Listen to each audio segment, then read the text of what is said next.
All right, namaste and hello. Thank you all for joining us this evening for our webinar on yoga and meditation to manage anxiety and stress during these challenging times.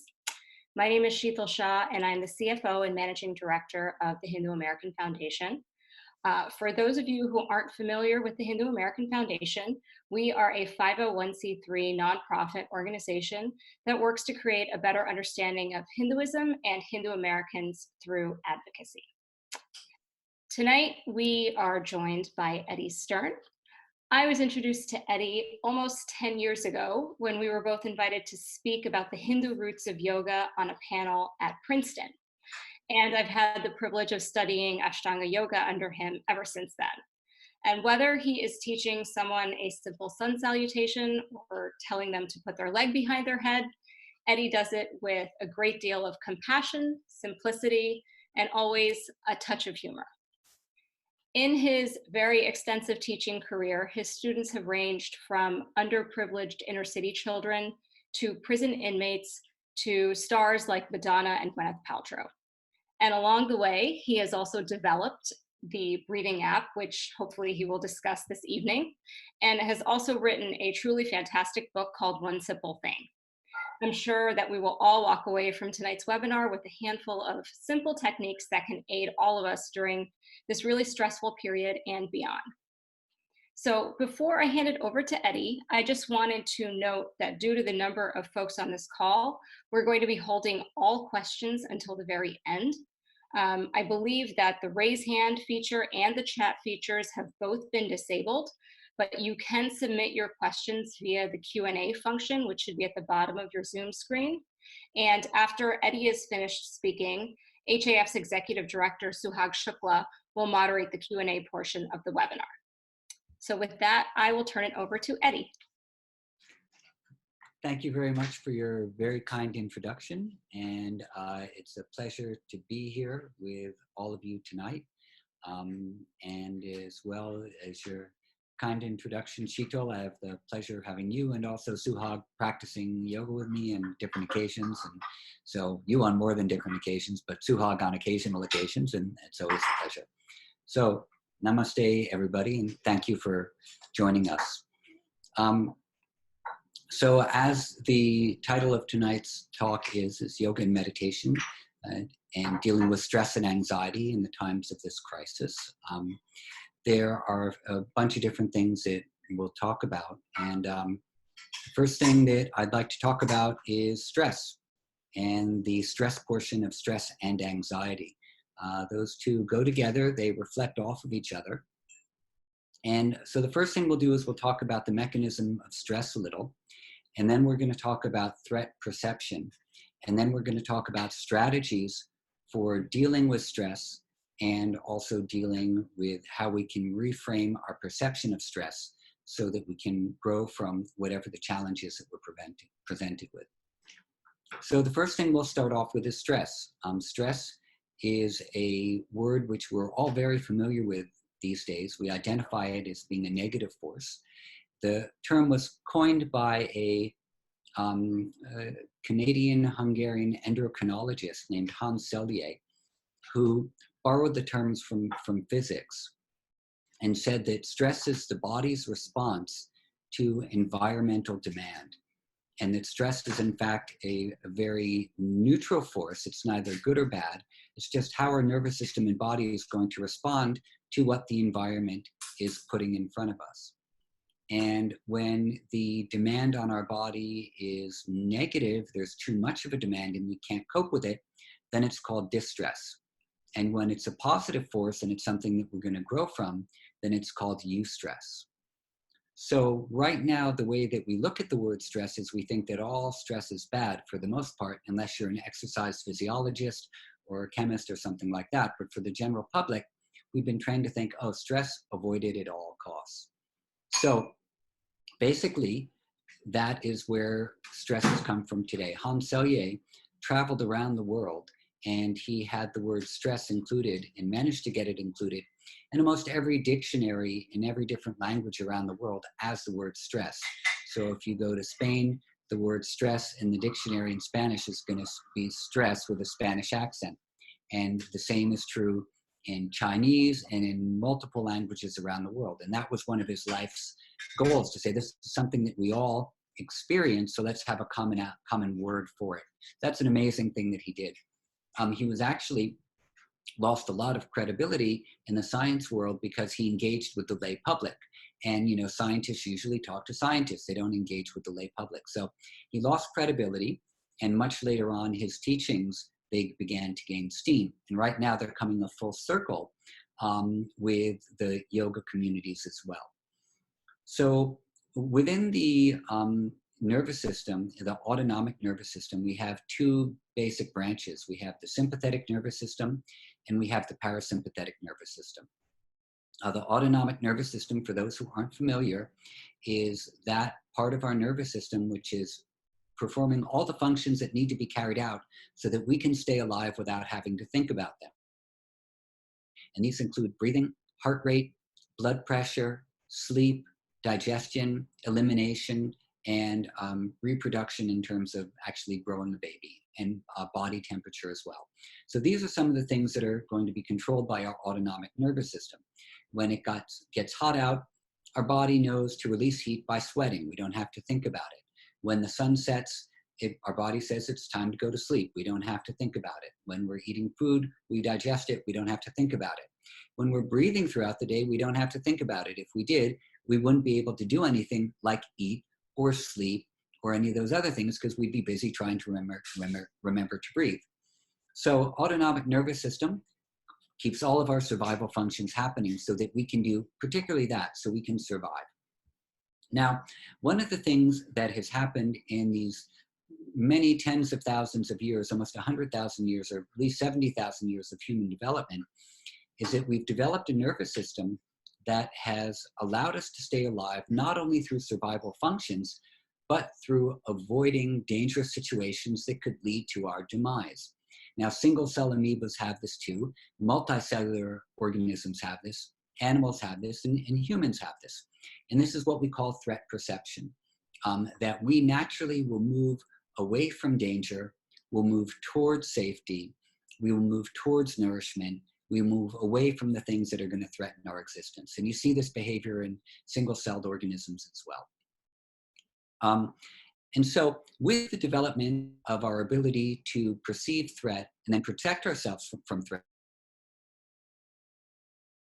develop something called the sympathetic nervous system. The sympathetic nervous system has a whole host of operations that it oversees. Anything that moves us towards activity is going to be driven by the sympathetic nervous system. If we stand up to walk across the room to get a cup of tea or a glass of water, our nervous system, sympathetic nerves are being recruited to give us to release the kind of hormones and chemicals we need to perform that activity. When the sympathetic nervous system goes into hyperarousal, which means it has too much input, then what happens is we move into what is called fight or flight. So the way that most people think of the sympathetic nervous system, and you hear it spoken about even in science textbooks in high schools, is that the sympathetic nervous system is the fight or flight response. And it is, but only when we're in hyperarousal. But there are a lot of things that occur with the sympathetic nervous system that are basic things, like inhaling. So our inhale is associated with the sympathetic nervous system. Our exhale is associated with parasympathetic. When we move too much towards the sympathetic response, it turns into fight or flight, and this is threat perception. Now, one of the things that happens is that our body doesn't distinguish between a real threat, which we're perceiving, and a threat that we imagine. So we don't see the distinction between a perceived threat and or a real threat and an imagined threat, a perceived threat. If there is a true danger which is lurking out there, and we need to protect ourselves, we will have the sympathetic nervous system will release the adrenaline and cortisol, all the things we need, so we can run away from it. But if we imagine a threat is present, our body does the same type of a thing. So if you have an email coming into your inbox and you just know that it's from someone you've had a conflict with, and you immediately imagine, oh man, what's going to be in the email? It's going to be more of the same. We're going to have this huge argument, blah, blah, blah, blah, blah. Your nervous system releases the same stress hormones that it does if you're faced from running from a bear in the forest. Maybe not as extreme, but sometimes it does do that. So we have this thing built into us that whenever we perceive a threat, we believe that it's real, our body releases stress hormones, and then we have to deal with the repercussions of that. So right now we're in a very real world situation where there is a crisis, a massive crisis striking the entire globe. And this is a very real threat that we need to perceive. But we only need to perceive it as a threat as much as it puts us in danger.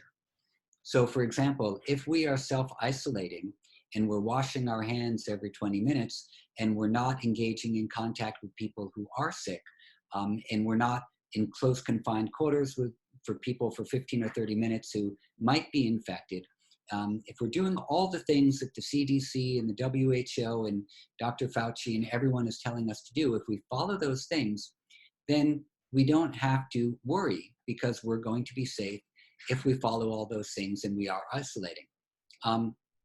But what happens with some people is they'll do all those things and they'll still feel afraid that something is out there that's going to get them.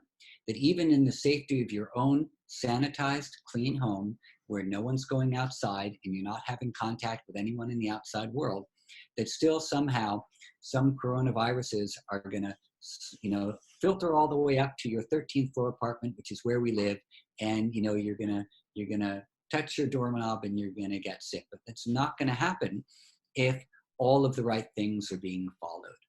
Okay, so in fact, this video by Dr. David Price, which is going around right now that you can watch, has made a lot of people feel really good about how the disease is actually transmitted and what you can do to protect yourself.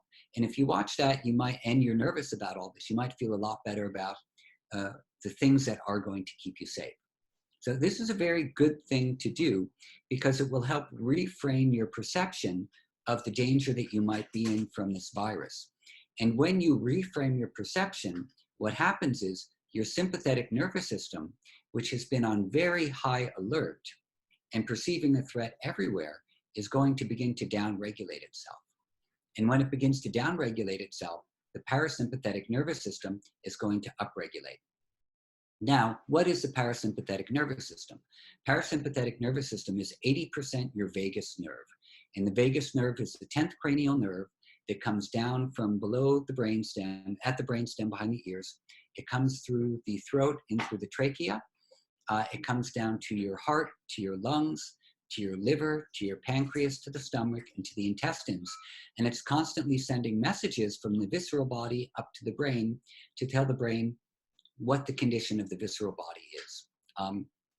It's connected to the diaphragm. It's connected to the throat for vocal expression, the face for facial expression, and the inner ear for hearing. Now, one of the reasons why the vagus nerve is so important in the whole threat perception thing has to do with your diaphragm. So when you are presented with a threat, you get a big fright. What happens is a signal is sent through the abdominal viscera to the diaphragm to protect yourself. And the diaphragm will freeze or go into a short spasm or just get a little bit of a shock. It will constrict itself. And then it can get locked into that pattern.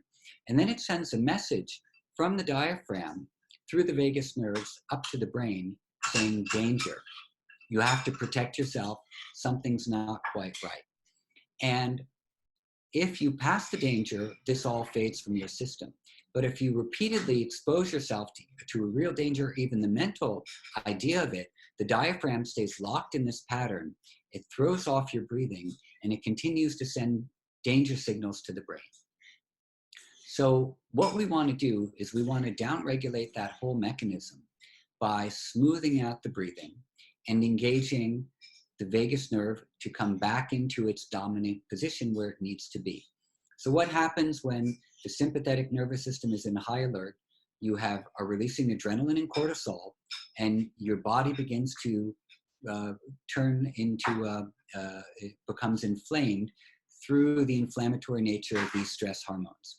And inflammation is responsible for exacerbating anxiety, depression, high blood pressure, cardiovascular disease, certain types of diabetes, certain cancers, and digestive disorders. So These are 95% of the non-communicable diseases that we have in society today that can be prevented through lifestyle, diet, sleep, habit, exercise, yoga, meditation. So inflammation, when there's too much of it, when it's chronic, which is what stress is, acute stress is chronic inflammation, leads to chronic inflammation in the body, leads to all these problems. And one of the main problems we're experiencing today through our chronic inflammation, through the stress response, is anxiety. Anxiety about the state of the world. You know, what's going to happen to my job? What's going to happen to my livelihood, to my ability to take care of my family? What's going to happen to my business when, you know, during these next few months when we're in a lockdown? What's going to happen to all the people who are dying in the world and their families, or healthcare, or the political structures? A lot of worries and a lot of anxiety, and it's natural for this to arise. So the parasympathetic nervous system, in the opposite side of that, not in opposition, but the opposite side is the parasympathetic nervous system, when it begins to upregulate, has the qualities of repair, restoration, relaxation, rest, and digestion. So repair of the cellular body, repair of tissues, the restoration of homeostasis and our ability to return back to our center point of balance.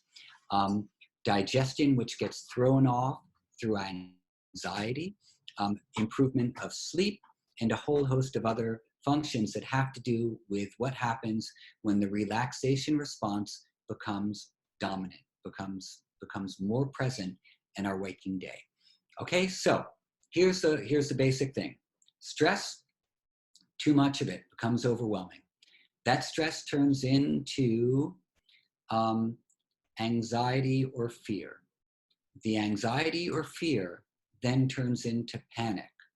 And the panic then turns into irrational behavior. And that's the cycle that we see occurring right here today. That we have a natural response of this is a stressful time we're going through, and then anxiety or fear arises.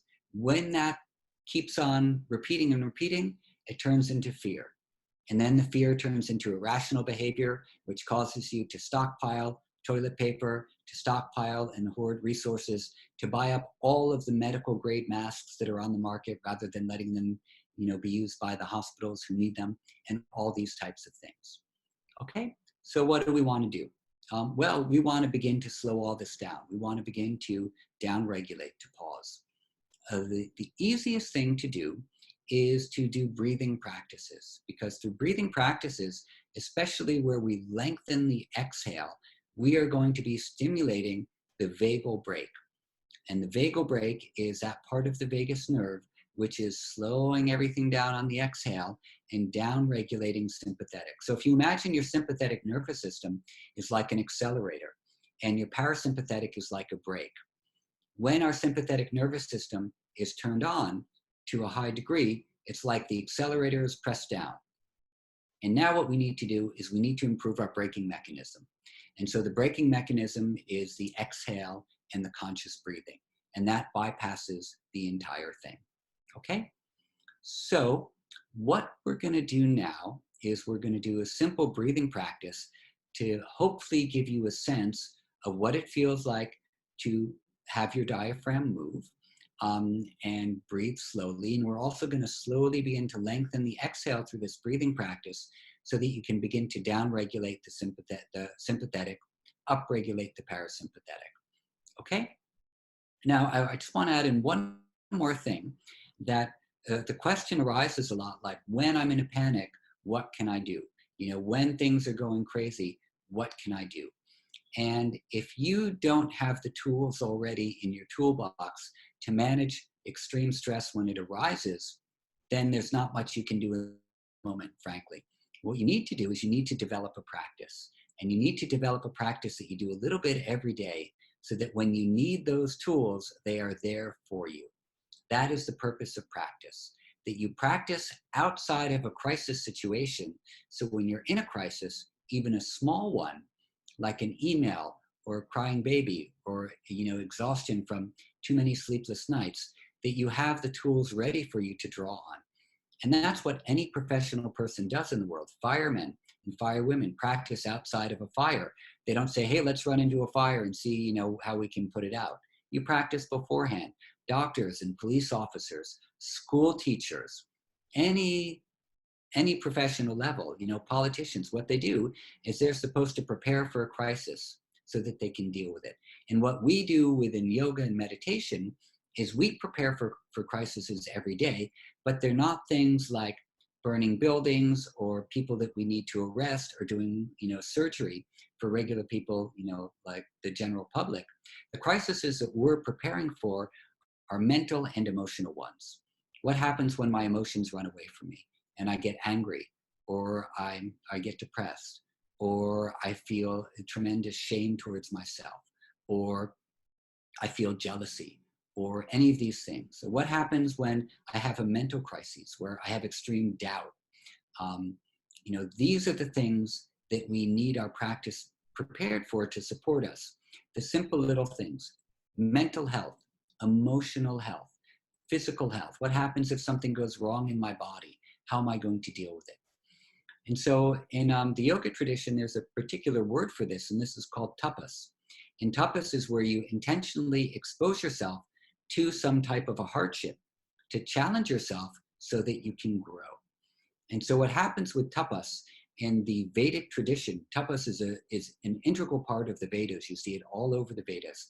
Tapas, ritam, and satyam. Tapas is the heat of practice. And as yogis or practitioners, what we do is we intentionally expose ourselves to some hardship to keep an even mind. So within this tapas, there's the idea that life is always going to have its ups and downs. Life is always going to be difficult, but we can develop a state of mind so we can deal with that difficulty as it arises and not be completely thrown off. And if one day we are, the next day we try again. Ritam is the cosmic order. There is some order in the cosmos holding things together. Otherwise, the planets would just fly off and smash into each other, and the Earth would just be spinning willy-nilly on its axis without any order. But there's a cosmic order, and we are part of that cosmic order, and that's Ritam. And then the Satyam is an expression of Ritam as existence, as being. So tapas is the pressure or the heat that leads to manifestation. And then ritam is the cosmic order that it's existing within. And then satyam is the beingness that is expressed through cosmic order, which also manifests in us as truth or as honesty. And within honesty, the thing which ties that all together back into stress perception and back into the need for practice is that little by little, we can become more honest about our state of mind. And that means the acknowledgement: am I feeling fear? Am I feeling anxiety? Am I being arrogant about this disease or any other problem and being foolhardy with my behavior? So all of these things can be noticed as we develop a mind which is filled with satyam, or honesty, or truth, or a sense of being, in harmony with whatever is happening. So at the final point, that's what we need to be. We need to be in harmony with whatever is happening and then respond appropriately because we have become level-headed through our practices. Okay? So let's do a little practice. Sit comfortably in a chair or on the floor. You don't have to sit ramrod straight. You can just be seated comfortably. You can close your eyes or keep them open. You can put your tea or wine off to the side and rest your hands on the knees and just breathe slowly through your nose, inhaling and exhaling. And let the breath go wherever it goes. Maybe you feel the breath is going into your ribs, into the chest. Maybe you feel it's going into the belly. Maybe you feel the breath is tight. Maybe you feel the breath is fluid.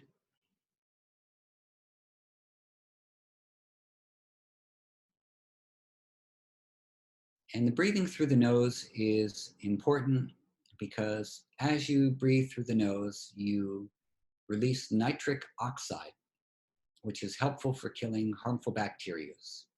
And as well, you stimulate deep receptors near the olfactory nerves, which are related to relaxation and memory. So let's everyone just bring your hands to rest over your belly if that's comfortable for you. And feel the belly gently come out a little as you inhale. And gently move in a little as you exhale. And again, it gently comes out as you inhale. And gently comes in as you exhale. And now we're going to inhale to a count of 4. And pause for a moment. And we're going to try to exhale to a count of 5 or 6. Inhale to a count of 4. Pause. Exhale to a count of 6. And the belly comes in. Inhale to a count of 4.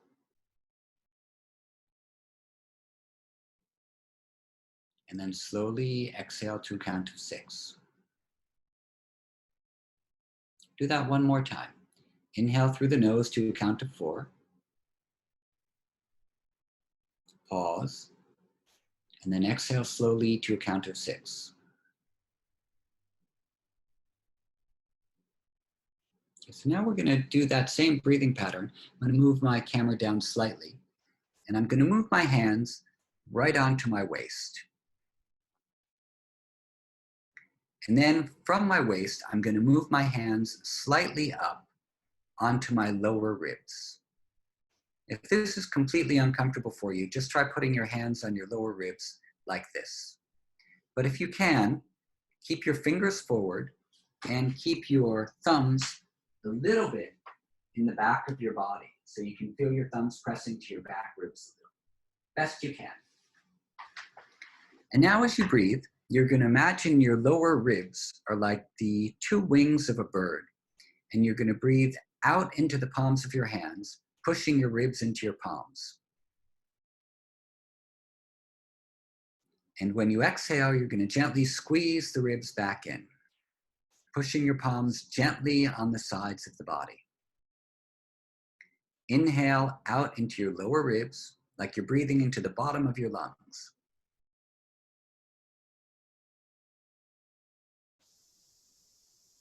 Exhale, slowly let the ribs come back in. Okay, we'll do this for about a minute or so. Inhale into your lower ribs and let the lower ribs expand out to the side like wings of a bird. And as you exhale, let the ribs slowly come back in. Okay, so just see if you can get a sense of that movement of the ribs. Inhaling to 4. And then exhaling slowly to 6. If your hips are slightly tucked under, sometimes it helps to feel the motion of the ribs. Almost like you're slouching back in your chair a little. Breathing smoothly through the nose, inhaling. And exhaling to 6. Okay, rest the hands on the knees, close the eyes, or the hands in the lap. Breathe a slow inhale. Feel any change in your ribs now as you breathe. And a slow exhale. One more time, a slow inhale. And as you exhale, feel a settling in. One more time, just a natural inhale. And as you exhale, feel a settling inward with the mind.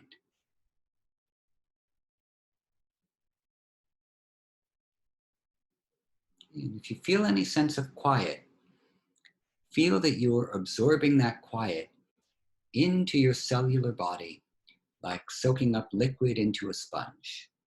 So you're soaking into your cells the peace and quiet like a sponge. Okay, and so let's open the eyes. Okay, so this is a very simple breathing practice where you are inhaling for 4 and pausing for 2 and exhaling for 6.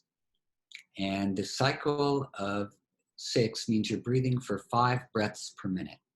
And breathing at 5 breaths per minute is something called resonance frequency. It's very good for your heart rate variability. It's good for blood pressure. It's good when it's done for extended periods of time, like 10 or 15 minutes a day, for also lowering anxiety and depression. And it's also helpful for sleep because the extension of the exhale, a little bit longer than the inhale, is strengthening the vagal brake, down-regulating the sympathetic nervous system, and up-regulating parasympathetic.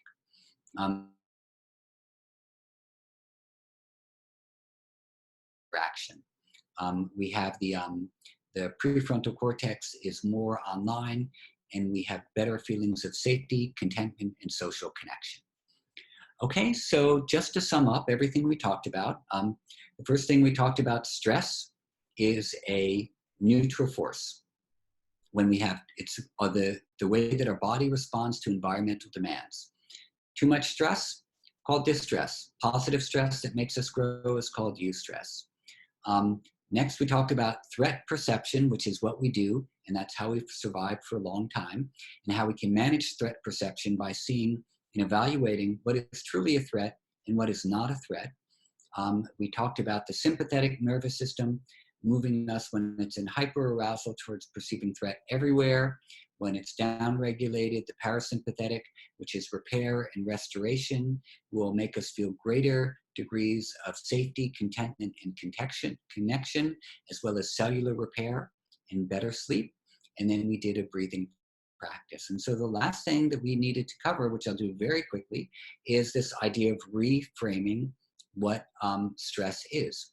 And if we think that stress is not a bad thing, but stress is something which is good for us, it challenges us, it helps us to grow, then we can begin to little by little reframe the stressors that we have in our life and look at them going, I can handle this, I can manage this, I have the tools to do this.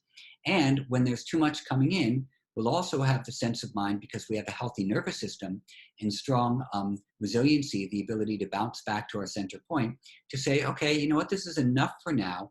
I'm going to put this stress aside for later and deal with it when I have the reserves to do to. And that means the capacity to say no when you need to say no.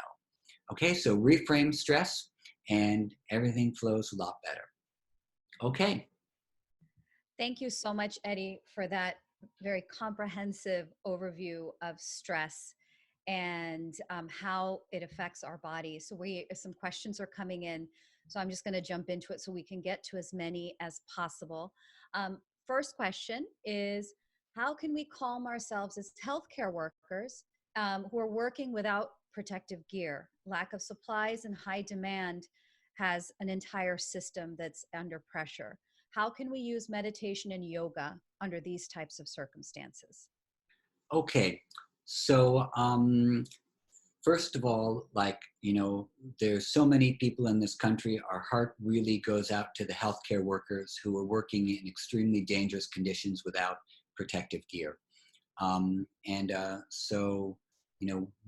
Actually, I just want to say I have a friend who runs a big clothing factory, and they're making about 20,000 masks right now. So if you know anyone who actually needs masks, you can let me know and I can put you in touch with her people, because they're putting together, they've turned all from clothing production to mask production. And so we're happy to help out that way.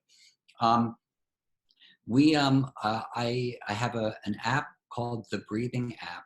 It's a free app on Android and on iOS. And all it does is it guides you in the breathing practice that we just did. And you can do it for 1 minute. You can set it to do it for 20 minutes or 30 minutes. And it just helps. All it does is it reboots the body's ability to restore balance, of homeostasis. And it's been scientifically shown that this particular breathing rate improves heart rate variability, that it improves the slow cortical function of the glial cells in the brain to support homeostasis of the brain. It has a host of, it lowers blood pressure. It does really amazing things. And it also brings the sympathetic and parasympathetic nervous system into an equilibrium. So it acts as a reset button for the autonomic nervous system. So all these things have been shown, and there's a lot of studies on PubMed that you can find about this. And that's why we made this app, because it's all verified by science. So this is a simple tool that you can use when you need it. This is not your question, but a question has come up from people like, oh, can I do meditation or breathing or yoga to help protect me from the coronavirus? And the obvious answer to that is no, you can't. The only thing you can do to protect yourself from the coronavirus is not be in conditions where you can catch it. But what you can do is you can do yoga, meditation, and breathing to keep your body healthy, to keep your mind and emotions healthy, so that you are better situated to deal with crisis and to deal with the onslaught of stress that's going to be coming your way as a healthcare worker. So if you can find any moments of the day, even a minute here or there, where you can take a breathing break, where you can take a pause, excuse me, that maybe that might be helpful. And you don't have to do a lot. You don't have to do 2 hours a day. You could do a minute here and a minute there, or find a hospital who needs to also chill with you, and you can breathe together, in a clean environment, maybe outside, and use the app for a couple minutes like that.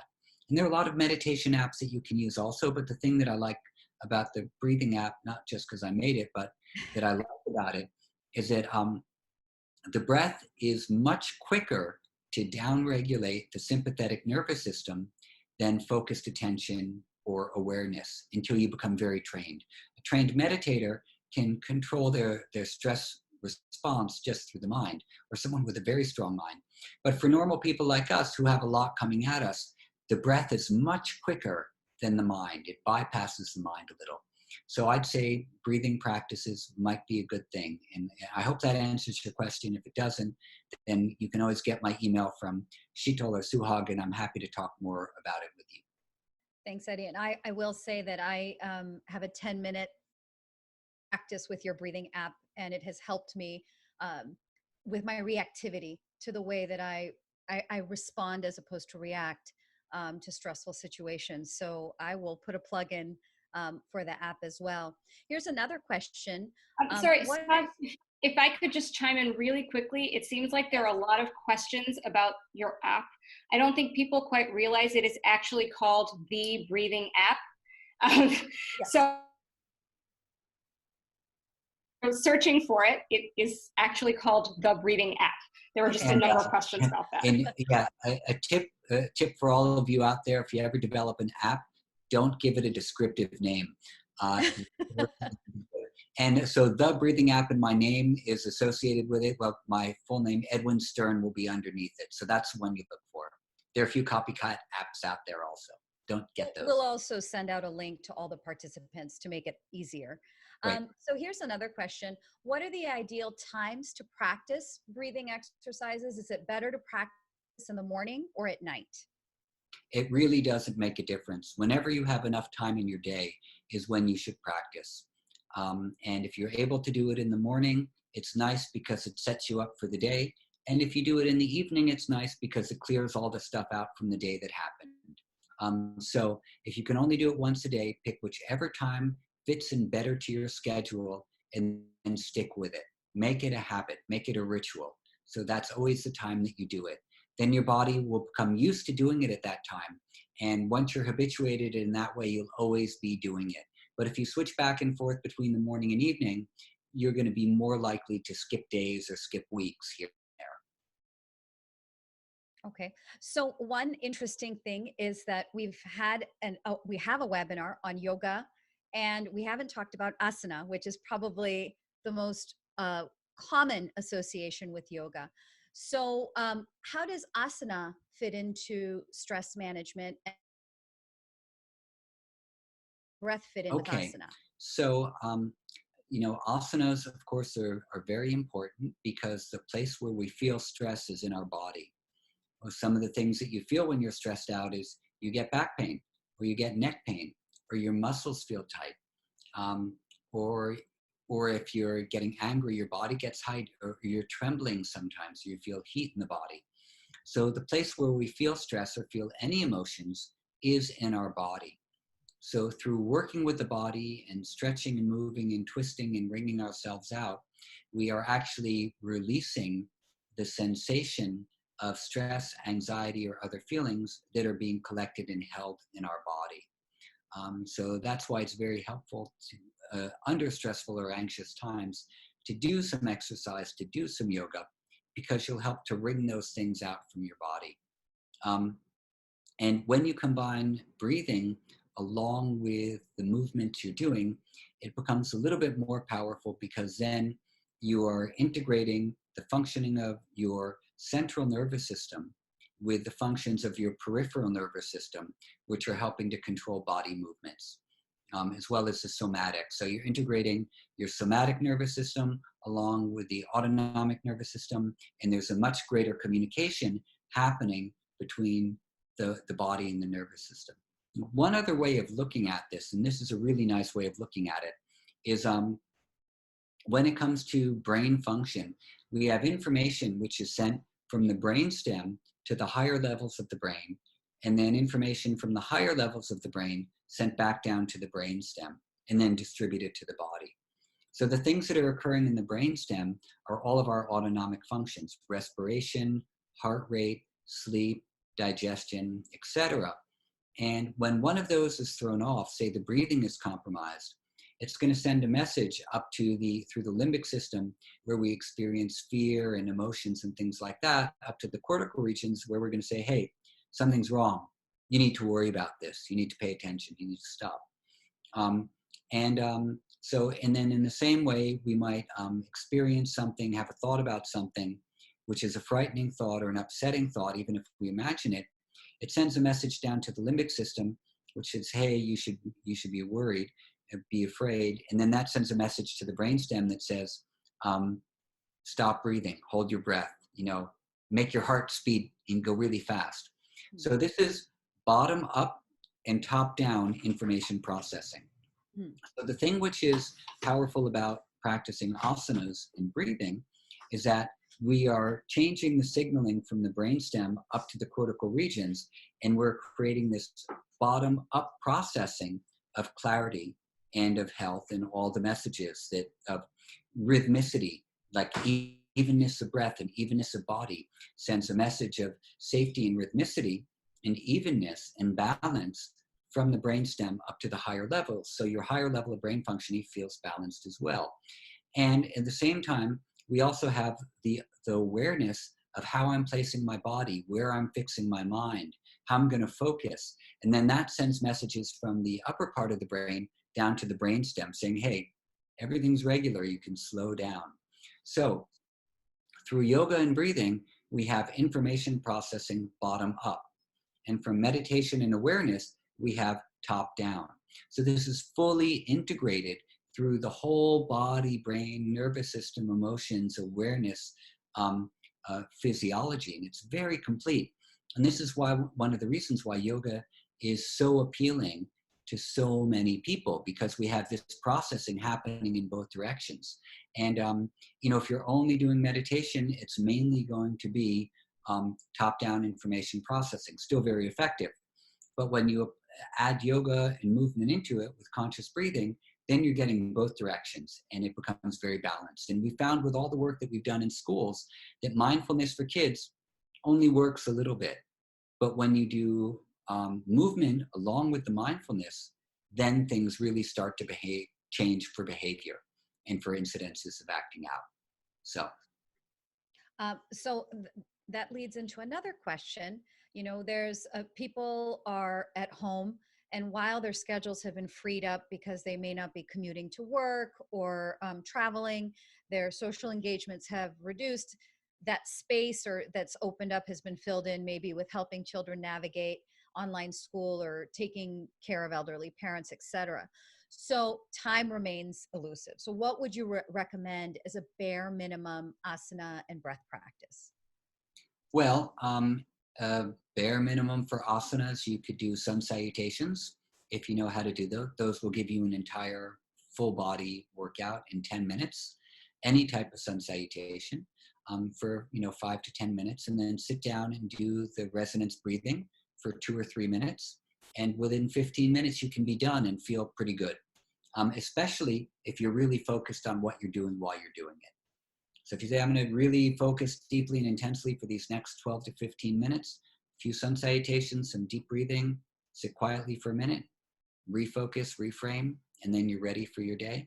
And the main thing is to do all these things with awareness. So when we say focus, it's really, do these things with awareness and eventually become aware of the awareness that is performing all of these actions. And then you never get lost. So when we're aware of our inner awareness, then we don't get lost in the awareness of stress, the awareness of anxiety, and then our own ability to be grounded in us gets lost in all the changing forms. So ideally, yoga is about becoming aware of awareness and existing within that experience, just the experience of awareness. Because during the day, we're not aware of that. We're in vritti sarupyam itaratra. We're mixed up into all the movements and changing forms of the mind. And so the time when we practice yoga is to remember, I'm going to unmix myself from identification with all the variety, the myriad of thoughts that are occurring in my mind, and I'm just going to become aware of being, aware of awareness is how it's put. And so that's what yoga is for. Everything else is a byproduct. 15 minutes seems very doable. So I think that's helpful for a lot of people. Here's another question.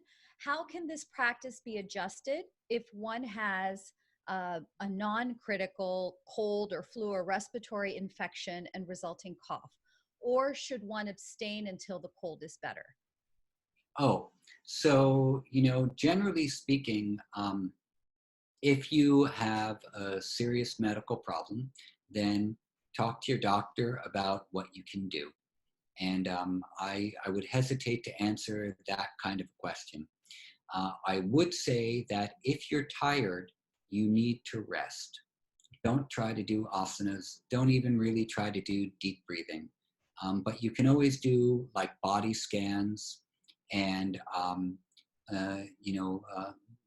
my wife Jocelyn is a meditation teacher, and she teaches all types of forgiveness practices and loving kindness practices, body scan practices, and all of these things are things that you can definitely do without making your body more tired. But if you are sick, especially if you have a respiratory disease, you're going to need your reserves, and you don't want to, use up your energy by trying to do any deep breathing or things like that. So rest, sleep. When you can do some open awareness type meditation practices, and don't deplete your energy that you need for healing by doing anything excessive is my advice. Okay. Here's another question related to tapas. It's asking for you to review what you said earlier. Can you explain again how tapas, hridayam, and satyam relate to the breathing exercises? Okay, tapas, ritam, and satyam relate to the breathing exercises. Ritam, sure. Okay, yeah. Yeah. Sorry about that. Okay, so, well, I mean, on a very macro level, we have as above, so below, as in the cosmic egg, the Brahmanda, so in the individual egg, the Pindanda. So on a macro level, the breathing practices are to bring ourselves in alignment with the cosmic breath. So in the Nasadiya Sukta and other suktas, it speaks about that one who preceded existence breathed within himself without a breath, and then the universe came into existence. In other places, it says that when the universe manifested, it manifested basically, on an inhale. And so pranayama on a macro scale is to bring ourselves in alignment with the cosmic breath. And so one of the things that means, I hope I don't go too much off topic here, is that we live in a biosphere. We live on a planet which has an atmosphere, and it has a thin protective layering around it, and we live within that. And it's only within this thin protective layer that we have things like oxygen, and we have water, and we have the atmosphere that we live in. And so all the cycles of the water cycle and the air cycle and the cycle of nature and the changing of time and seasons and all that occurs only within our biosphere. It doesn't occur anywhere else in the universe. It only occurs in this biosphere that we know of right now. And one of the facts of our biosphere is atmospheric pressure and also gravity. So we're standing on the earth because of gravity, and atmospheric pressure is doing a very particular thing, which is when we are born, our lungs have never been exposed to air before, never been exposed to oxygen. And as soon as we're born, the first breath that we take is about 500 times more powerful than any breath we'll take during our lives, except for perhaps our last breath when we leave from this body. And so how do we take that breath? Do we come out and say, hey, I'm ready to breathe. Let's, I'm going to take an inhale. No. What happens is the atmosphere, nature abhors a vacuum. And so because our lungs are in a vacuum state, the atmospheric pressure forces a breath into our lungs, and then our lungs continually respond to atmospheric pressure for the rest of our lives. And we are in a constant symbiotic relationship with the atmosphere through breathing. And we think it's our breath, but it's not. Right. The atmosphere is breathing us. Nature is breathing us. And when we don't get in the way of that, then it can happen very, very freely. But when we do get in the way with it, or we're stressed out, or we're anxious, or anything occurs that makes us catch in our diaphragm, then, then we throw ourselves out from the rhythm of nature. So when we talk about living in tune with Ritam, or the cosmic order, one of the ways we do that is we live within the cosmic order of nature and our biosphere, which is our planet. So live in harmony with the cosmic order of our breath, or of being breathed, of how nature is breathing us. And so that's one way that that we align ourselves with cosmic order from a Vedic perspective, and with a little bit of science thrown in on top of it. And basically how tapas fits into that is that tapas as practice and is the exposure to hardship and challenge without getting thrown off of it, and transformation, is that those things take practice to do. They don't come easily. It takes repeated effort, and repeated effort is basically part of tapas. I love the way you talk about nature breathing us, because we've really been given a stark reminder. It's the reality, but it's so easy to forget and take for granted. And I think that this global pandemic has definitely served as a reminder of our interconnectedness, not just with one another, but with the planet as well. So here's another question. What if you start to feel anxious during your breathing exercises? That happens. And when you start to feel anxious during your breathing exercises, you should stop and you should pause. You should lie down and rest, or get off your mat and take a walk, and then try again the next day. If you always feel anxious during it, then you might not be doing them right. And then you might need to seek some guidance and ask someone, hey, am I doing this right? Or, it keeps making me anxious. Maybe I'm doing something wrong. And so this is where a teacher can come in handy sometimes. Apps and videos are good, but they don't give us feedback. And at a certain point, when something's not working, we need feedback. So seek out a teacher if it keeps happening. Okay. We have time for a couple more questions. So we've talked a lot about breathing. Someone's asking about mantra or om in helping with meditation. So in answering that, if you could also answer, is there a difference between a breathing practice and a meditation practice? And if there is a difference, what is that? Okay. So there are meditation practices that involve breathing. For example, the Buddhist practice of just observing the breath, and I think it's called Anapati Sati, or Anapata Sati, where, and I believe the instructions from the Buddha on this, so I'd have to ask my wife about this, is that when you inhale a long breath, you're inhaling a long breath. When you exhale a long breath, you're exhaling a long breath. When you inhale a short breath, you know you're inhaling a short breath. When you exhale a short breath, you know you're exhaling a short breath. So this is just simple breath observation, which is quite difficult to do because as soon as you start observing your breath, which is used to being an autonomic function, it changes. And then you start to make it into something it's not. So there are a lot of meditations that use the breath, and there are other meditations that focus on other things, qualities, ideas, open monitoring meditation where you just observe whatever arises, focused awareness meditations where you focus on a mantra or focus on aligning the mantra with the breath. And then there are some meditations where you use a mantra and you breathe at the same time. Inhaling so, exhaling hum, inhaling so, exhaling hum. So there's a whole host of things, but basically the idea behind meditation is that you're doing something with your mind to selectively begin to eliminate or allow to fall away all of the thoughts other than the one that you want to be holding in the field of your awareness. And for some people that happens with breath, for some people it happens with mantra, for some people it happens in other situations, in movement practices.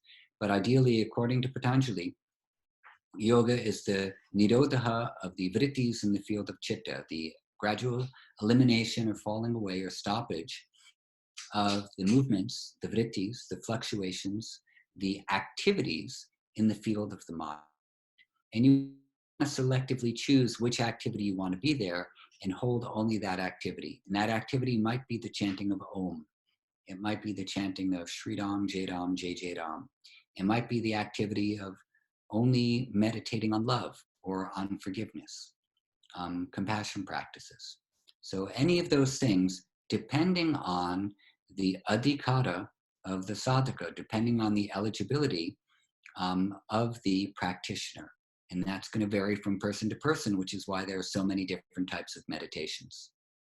Thank you. Okay, we have 2 minutes left, so I'm going to ask the two last questions and you can just answer them. And then we know that you get up very early in the morning, so I don't want to keep you away from that, enough rest. So the first question that's come from several people is there an ideal position to do the breathing exercises? Can you do them laying down? Should you be sitting up? The second question is, please share strategies, and I think this is a nice way to end our conversation today, is please share strategies for reframing thoughts to focus on the positive. Okay. So what's the first question again? Ideal position. Oh, ideal position. Thank you. So ideal position, yes. You can lie on your back. You can sit in a chair. You can sit up straight. Any of these for gentle breathing practices, any of those will be okay. If you're dealing with anxiety or stress, you don't want to put yourself in a stressful position when you're breathing. You want to be a little bit calm, a little relaxed. So if eventually you can sit up comfortably on the floor in any yoga position, that's good. But I mean, I sit in my chair right here every morning when I meditate. I'm comfortable in the chair to sit and meditate. I sit cross-legged, but I like being in my chair. Plus, it was a Father's Day present, so I'm attached to it. And then, okay, so how can you reframe stress so you can have a positive state of mind?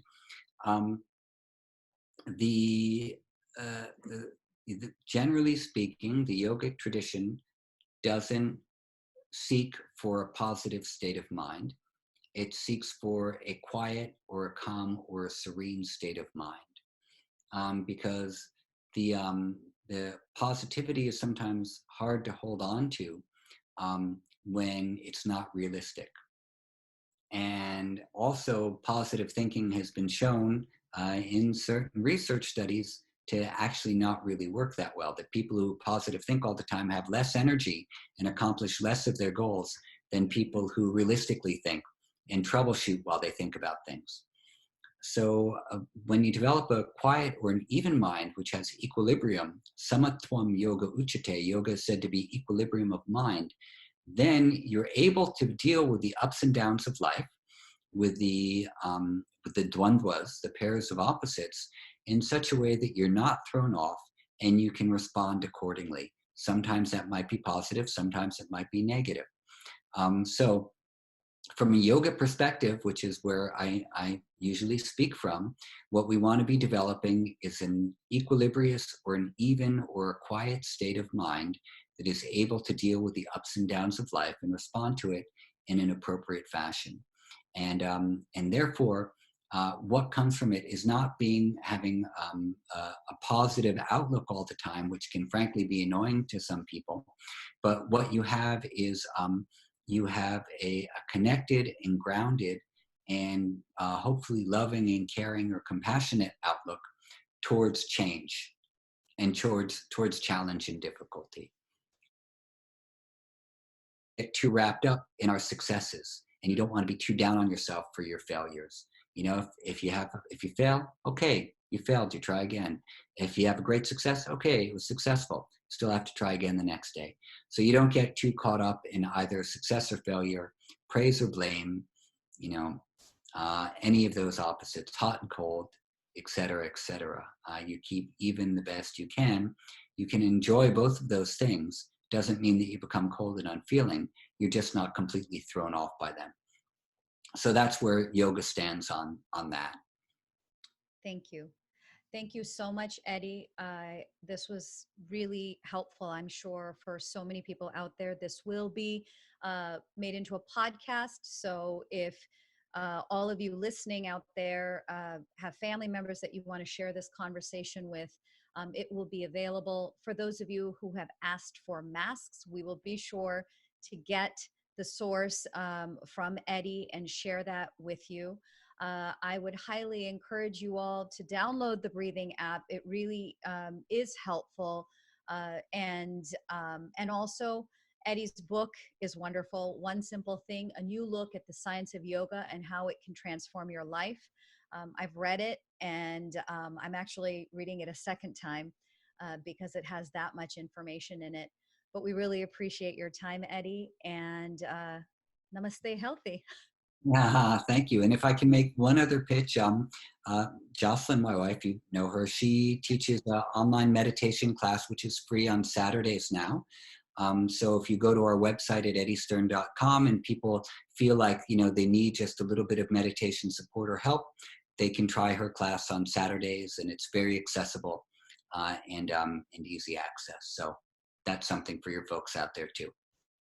Perfect. So that's eddiestern.com blog on the topic of cultivating spiritual well-being in the time of crisis with Swami Atmarupananda of the Vedanta Society of Houston, as well as Swamini Swatma Vidyananda of Arshvidya in Eugene, Oregon. So stay safe, stay healthy, and we'll see you next week. Namaste.